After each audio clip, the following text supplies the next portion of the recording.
সৰস মেলা বহুদিনৰ পৰা শুনি আছিলোঁ সৰস মেলাৰ বিষয়ে এইবাৰ ফাইনেলি গৈ পালোগে আৰু গুৱাহাটীতে আছোঁ যিহেতু অকণমান সুবিধাও হ'ল মোৰ বাবে আৰু তাতে ইমান ধুনীয়াকৈ কালচাৰেল প্ৰগ্ৰেমবোৰ হৈ আছে আচলতে আমাৰ যিহত অসম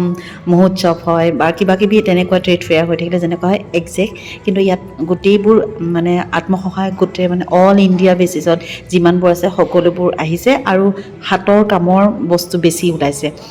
আৰু খুব ভাল লাগিল আৰু কালচাৰেল প্ৰগ্ৰেমত যিবোৰ মানে আমাৰ থলুৱা কামৰূপী লোকগীত এনেকুৱা টাইপৰ প্ৰগ্ৰেমবোৰ হৈ আছে আমি এনজয় কৰিলোঁ অলপ চালোঁ বহু সময় আৰু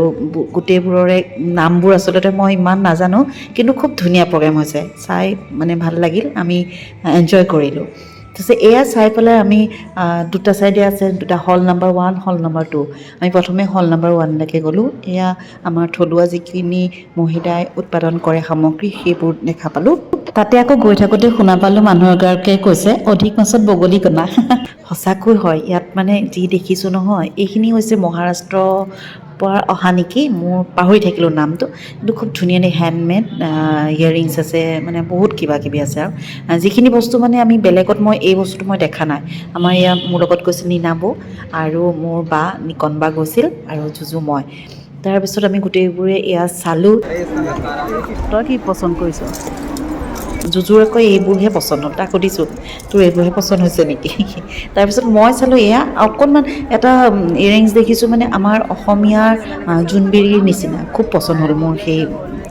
কাণফুলি কিন্তু দাম বেছি হোৱাৰ বাবে নল'লোঁ আৰু এইখিনি হৈছে চিলভাৰ মেটেলৰ গোটেইবোৰ ধুনীয়া আছিল দেই তাৰপিছত আহিলোঁ কাপোৰ কানিবোৰ চাওঁ তাৰপিছত চোৱাৰ পিছত ইয়াত দেখিলোঁ ষ্টিচ কৰা খুব ধুনীয়া ব্লাউজ আছে আৰু গৰমত আৰামছে পিন্ধিব পাৰি মানে খুব ধুনীয়া লাগিল 850 বুলি কৈছে আৰু মন গৈছিল কিন্তু লোৱাহে নহ'ল দামটো চাই পেলাই তাৰপাছতে আহিলোঁ এয়া এইখিনি হৈছে ছত্তীশগড়ৰ পৰা আহিছে তেওঁলোকৰ কিবা হেণ্ডমেড মেটেৰিয়েলছ গোটেইখিনি কৰিয়েই এইবোৰ শাৰী দুপাট্টা চালোৱাৰ পিচ এনেকুৱাবোৰ আছে আমি চালোঁ চাই মোৰ আকৌ এই দুপাট্টাখন খুব পচন্দ হ'ল আৰু যিহেতু মই বগা কুৰ্তিটো পিন্ধি গৈছিলোঁ তাৰ লগত খুব ধুনীয়াকৈ মেটচ হৈছে লৈ ল'লোঁ এখন দুপাট্টা নীনাবৰ ইমানেই পচন্দ হ'ল ন দুখন দুপাট্টা ল'লে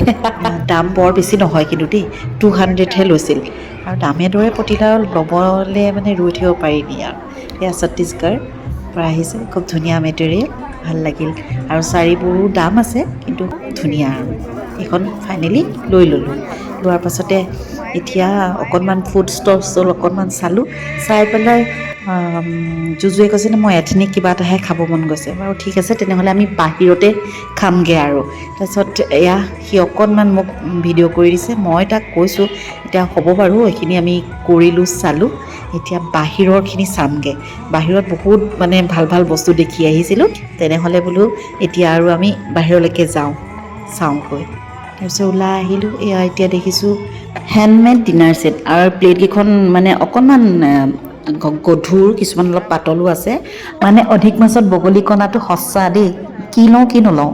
বস্তুবোৰ দেখি আচলতে পচন্দেই হৈ গৈছে আৰু মই এনেও বিৰাট ভাল পাওঁ মানে এনেকুৱা টাইপৰ বস্তুবোৰ লৈ পেলাই আৰু ৰৈ নাথাকিলোঁ আৰু লৈ ল'লোঁ আৰু কিছুমান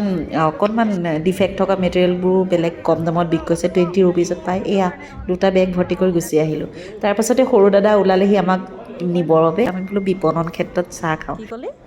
আৰু কথাটো কি ইমানবোৰ পিঠা পনা দেখি ৰ'বই নোৱাৰিলোঁ একাপ চাহ খাই আৰু একাপ চাহ অৰ্ডাৰ কৰি খাইহে আহিছোঁ আৰু এটা দিন খুব ভালকৈ এনজয় কৰিলোঁ আচলতে মন ভালেই শৰীৰ ভাল মোৰ মনৰ কথা মই সুস্থ হৈ থাকোঁ মোৰ মন ভাল হৈ থাকিলে আচলতে আকৌ এটা ভিডিঅ'লৈ অতি সোনকালে আহিছোঁ বাই বাই